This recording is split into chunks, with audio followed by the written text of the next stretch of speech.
শরীরটা ভালো নেই, গলা ভাঙা, তোমরা বুঝতেই পারছো। তো দুপুরবেলা একটু শুয়েছিলাম, কিন্তু মনে পড়লো মেয়েকে কিছু খাবার বানিয়ে দিতে হবে বিকেলের জন্যে। তো ওই 5টার নাগাদ উঠে পড়েছি।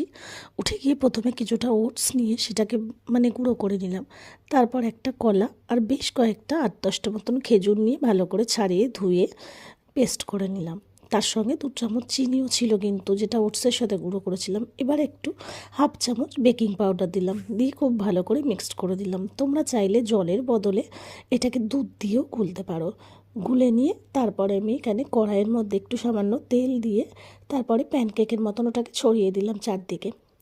আর তোমরা তেলের জায়গায় ঘিও দিতে পারো। তো এইভাবে হালকা করে ছড়িয়ে নিয়ে ঢেকে ঢেকে রান্না করতে হবে, বেশ ফুলে যাবে। তবে প্রথমে যতটা বড় লাগবে, তারপরে আস্তে আস্তে যখন হবে গুটিয়ে গুটিয়ে ছোট হয়ে যায়। তবে এটা উল্টানো একটু সমস্যা আছে, হালকা করে একটা প্লেট দিয়ে উল্টে নিয়ে নিতে হবে, যেমন করে মাছের পাতুরি উল্টায়, দিয়ে তারপরে আবার অন্য দিকটা ভাজতে হবে। বেশ ভালো লাগে খেতে। চাইলে তোমরা উপর দিয়ে একটুখানি মধু ছড়িয়ে খেতে পারো, আর যদি বাচ্চারা খেতে চায় উপর দিয়ে একটু চকলেট সিরাপ ছড়িয়েও খেতে পারো, খুব ভালো লাগবে। আমার মেয়ে কিন্তু ভীষণ ভালো খেয়েছে, তাই তোমাদের সঙ্গে এটা শেয়ার করলাম। কেমন লাগলো অবশ্যই কমেন্ট করে জানিও।